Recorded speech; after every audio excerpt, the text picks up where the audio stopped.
Hey guys, and welcome back to Pokemon Sun. We have put it off for long enough, so I believe it's time to take a trip into the menu and have a look at the Pokepelago. I think you can only reliably get here when you get access to Charizard. Yeah, because he has to fly you over, because it's basically a separate type of island, so. Well, a sort of meta island. You can't get there via the map, only via the menu. And this guy has a very familiar hairstyle. I think we've seen an NPC sporting one quite like it, but I digress. The Pokepelago, and I'm taking this from Bulbapedia, because obviously I can't, bring out my own information worth a shit.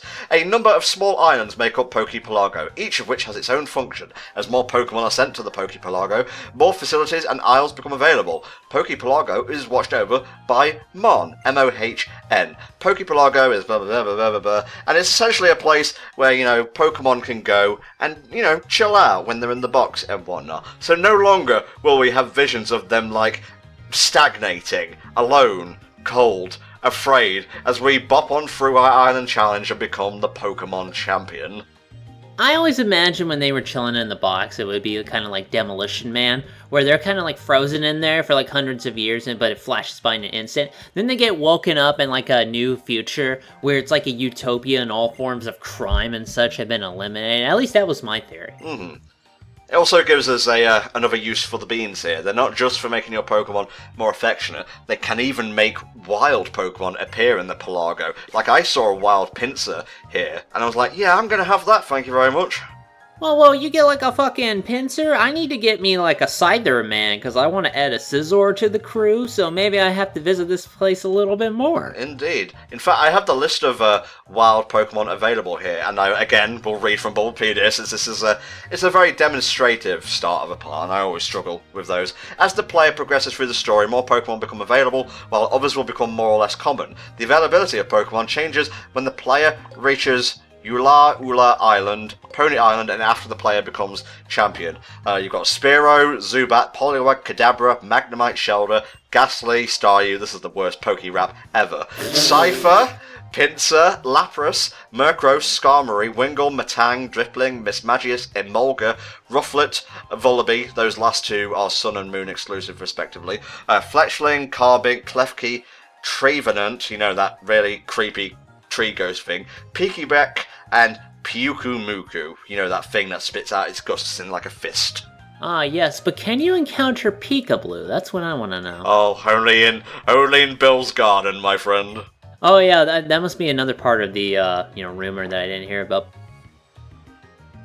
It is kind of a neat way to kind of attract Pokemon you may have difficulty finding. And I heard some good ones there, especially my boy Scyther, so I may have to visit this a bit more. It also gets you access to special multicolored beans that do stuff and things like that. The one function for one of the beans I know off the top of my head is that when I was initially looking for a way to get that Sylveon I needed to catch my Bioshock, I heard that basically you would evolve it by getting it to level 9 and feeding it a rainbow bean, which you can get by doing the stuff here. So I never got around to that point, but if you want to have some funky magic color beans that you have no idea how they taste, this is the place to be, my friend. How often did you visit the Pelago? Because I dicked about with it, I made some new islands, and by the by, as Mon is describing here, you will need to capture more Pokemon throughout your island challenge in order to be able to make islands at all. I believe you need a certain number of beans and a certain number of Pokemon caught, and obviously bigger and more expansive islands require more Pokemon caught, so I believe you would be SOL in that regard, mate. Yeah, as you know, I don't really catch a lot of Pokemon. I mostly go for ones to fill out my team.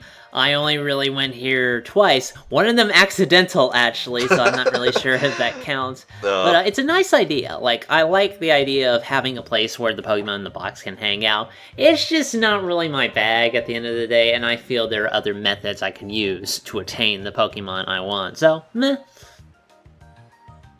I feel this is one of the side mechanics I've liked the most in recent generations, because I've always felt there's been a lot of chaff in Pokemon games from time to time. I would liken it to how Sakurai, who while being an excellent video game designer, sometimes fills out his video games with stuff that isn't really conducive to I don't really know how to describe this. He usually goes for quantity over quality.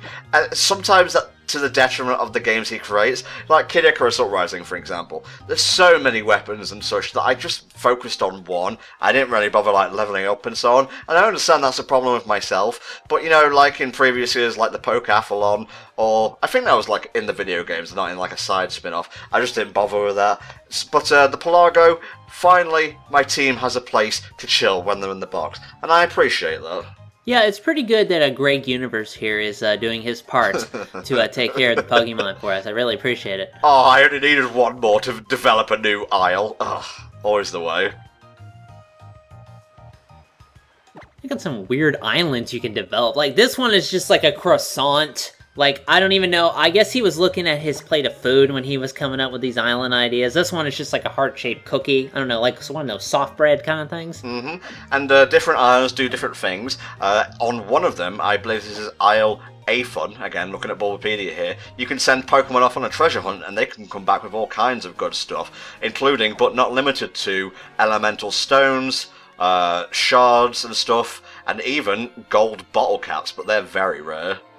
And the bottle caps were used for something that I wanted to do, but I don't quite remember what you use them for again. Oh, well, it's a good job I have the item wiki open here. Can be traded to Mr. Hyper to maximize one of a Pokemon's IVs in Hyper Training. Oh, okay. Fuck, Hyper Training. I don't even think I have access to that option, no way. And the gold bottle caps can be traded to Mr. Hyper to maximize all of a Pokemon's IVs in Hyper Training. Ooh, that's actually pretty good, so I'm gonna have to acquire them in other ways. Indeed. Now, they said someone was already taking this room up, so let's see who it is. Oh. What an odd place for you to live. No, he's just renting it, that's all he says. Get out. Alright, okay, I'll take your advice, I suppose. Well, to be fair, he is renting the room. We did kind of barge in without his permission. I mean, he's certainly justified at this juncture. True. Yeah, what a view. Lovely. You know, one of these days you're gonna go around to the back of one of these houses and you'll find a Pokeball. You found a body, or a bone, part of a body. This technology was never meant to be used to hide murder victims. This is disgraceful. Do people play golf at night? Because I would think that'd be a pretty bad time to play. I don't know, it's probably happened before. I don't play golf because I think it's boring, but that's just me. I think she's just working on a swing with her tutor, to be honest. In the middle of the fucking night? Well, you know, I don't think the game takes this into account. They probably get up at like 5 a.m. and they're like Olympic golfers or something like that, I don't know. Yeah, it's funny you mention like Olympic golfers and whatnot. Well, keep playing the game, you'll see. Eh, alright, I'm waiting for it. Oh, your sassiness only makes my speed rise ever more. That's not how sassiness works, because trust me, I've been sassy to a lot of people. Okay, well, I guess they run away faster when they have the opportunity, so that makes sense. There you go. I have the better cat. Recognize. I will go on a quest to destroy all of the other impure cats that fall within the domain of my superior Mega Cat, my Thunder Cat, if you will. Don't ask about the cartoon, that did not work out that well, and personally, I'd like to apologize on behalf of that. Yeah, kind of like Elaine in that regard, where instead of trying to defeat all the Mega Pokemon in the world, we just want to kill all the kitties. Actually, don't kill all the kitties, stroke the kitties, pet them, show them loves. You know, you said Elaine, and then I remember the character you're talking about, but before you actually explained it, I thought you meant E-L-A-I-N-E, like you're mentioning some random girl that I've never heard of. Yeah, fucking Seinfeld up in this bitch. No, it's meant to be Alan, okay? That always bugged me. I don't know if that's just my OCD being set up or not, but you know, he went on to beat Ash in the Pokemon League, so I'm allowed to be triggered every once in a while. And this guy is Golfer Alan, who works as a TV personality on the side when he's not golfing back of the net. Aha! That's not how golf works, by the way. That's football. Jurassic Park. What do you like, honestly? They need to make more Alan Partridge series. I don't know if they'll ever go back to that, but I thought it was really funny from what I watched. I think he's kind of done with the character, except for like charity stuff at this point. I don't know. I don't follow the dude around and check his schedule, you know? Well, you are in Britain. You probably have closer access to him than I do. True. I mean, yeah, true. Ah, no! A golfing career in tatters. Aha! I've been told I sound like Alan Partridge. You know what? I didn't even take offense to it. I took pride in that statement. It is funny that you do meet Alan Partridge here at a hotel since he lived in one of the series that I watched. Like, he was just living in it. No, you're thinking of a hotel. This is a motel. Oh, well, what's the difference besides the letters? You can drive right up to your door in a motel. Well, they caught on, huh? Good stuff. Alright, time to catch us a Wimpod. This thing is very, very skittish. It indeed lives up to its name. So we're going to have to try a bit of trickery, because coming at it head on is not going to work. Thankfully, we have Lapras to help guide things along smoothly. Oh, so this is how you do it. Because I saw this and I immediately ran up to it like an idiot, of course, and then promptly left. I'm like, I'm too lazy to do something about this. But I have gone over here and I noticed these two trainers, duking it out in the middle of the night, so okay. They're training, and once again, I'm pretty sure the game does not allocate trainers based on the time of day. That would be sweet, but also a lot more work to do. I still wish there was, like, a trainer with, sunglasses, so when you fight him at night, he's like, I wear my sunglasses at night. A favourite quote of yours, I presume. 2 Machops for the price of 1. I'm pretty sure one of them should have evolved by now. I would expect the older guy to have it. Unless, he just caught his recently. It's possible. Yeah, just a bonding session for what I would assume is a granddad and a grandkid, otherwise that's a bit weird. Oh man, the frame rate, here we go again. Oh, I'd be thankful it's not a friggin' battle royale, mate. Oh man. I mean, it is a little bit better on the new 3DS. I can, obviously test this since I played Moon all the way through on one. But, I think Game Freak at this point were pushing the 3DS to its max. Although, they did get Xenoblade Chronicles to run, so what's Pokemon's excuse, eh? That's a good question. Maybe it has to do with the coding, because, no, because if they did that with Xenoblade Chronicles, that coding is older. Although, I guess it really depends on how it's optimized. Look, I ain't a programmer. Shit, I ain't much of a guy who talks over video games, let me tell you. I have no idea how this kind of coding works and how you have to optimize it and things like that, but I would assume that would be what would have to do with the frame rate, because it has to keep loading the code as it goes, and the more code there is, obviously, the longer it takes, so... Oh, poor Ixtoc. He won't be with us for much longer. In fact, I don't think he'll last the part. Well, what are you going to replace him with? If you were paying attention, you would probably have guessed by now. Ah, well, I am sure I will be surprised with the rest of you guys out there watching this. Such a shitlord. Such a shitlord. I can't I'm the believe best this. shitlord, come on. No. I'm the shit king, don't deny it. Well, no argument there, I suppose. Oh, yeah. Getting closer and closer to a 2-cannon. Now I'm checking when 2-cannon actually appears. Evolves from Trumbeak, starting at level 28. Nice. Oh, pretty close. I keep a smile even when I lose. That wasn't a smile. Gotta turn that frown upside down, my friend. Well, it was more like a concave sort of shape, so you'll have to flex it a little. True. You can actually take a shortcut to the Wimpod if you have the next, water-based ride Pokemon, but we won't get that for quite a while, so... Oh, we're coming for you. Slowly but surely. Splash, splash, splash! Step, step, step, step, step, step. Oh, he never saw it coming. You motherfucker, get over here. I will kick your ass and add you to my squad. Oh, Wimpod. What are you like? What are these things based on in real life? It's some kind of secret. I want to say, Oh, no. Oh, it's like some kind of... It existed in ancient times, but I can't for the life of me remember what it is.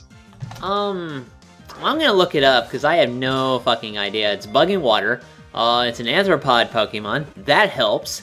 It's a combination of a Trilobite and an Isopod, possibly the genus Ligia, which I think is Lugia, so this thing is a lot stronger than it lets on. It shares behavioral similarities with Silverfish, an insect commonly known to quickly feed from anything that startles it, especially Minecraft Let's Plays. Ah, of course, the most deadly of predators. Come on, get in the ball! Darn it! No, man, I don't think I'm gonna, no. I was actually warned about Wimpod, escaping at a moment's notice, because I think, if I check its ability here, where is its ability? Wimp out. Appropriate, I suppose. The Pokemon cowardly switches out when its HP becomes half or less. I believe its evolution, Galiciapod, has a similar thing, but they kind of, like, have better PR for it, so it's called, like, emergency exit or something. Yeah, emergency exit, drops below to half of its full HP. It will flee in wild battles or switch in trainer battles. I should know, because I had to deal with that when I fought him later on via spoilers. Mm-hmm. This Pokemon is a coward, what the hell? Hey, man! Don't make fun of me, dude. I'm like the bravest, I think, in my club at least. You know, I'm probably the bravest of everyone. I have the perfect name for this gal right here. Wimp. Wait for it. Wimp. This better be good. You're delaying it. I will train her wrong as a joke. Perfection. Fucking beautiful, thank you. I haven't even seen that movie, but I know that bit, so that's actually perfect, man. I ran away, making me the victor. I thought it was I'm bleeding more, making me the victor. I've adapted it. Okay, welcome to the team, Wimplo. Ixtocs, enjoy the Pelago, I guess. Well, when Wimplo becomes a Gullispa and actually starts wrecking some shit, the name's not really gonna fit that well, but oh well. True, but it'll be more of an ironic thing. Can you imagine being wrecked by someone called Wimplo? How embarrassing. Yeah, well, we all thought that was happening in that movie, and it didn't work out that way. A quick healing spritz and we'll be on our way. Yeah, Wimplo, get into the radioactive bath with all of your new friends. Oh yeah, brothers in arms, and sisters as well. And whatever the hell a Makuhita is. Kind of hard to tell, really. Alright, we should be good here, although I do need some more items.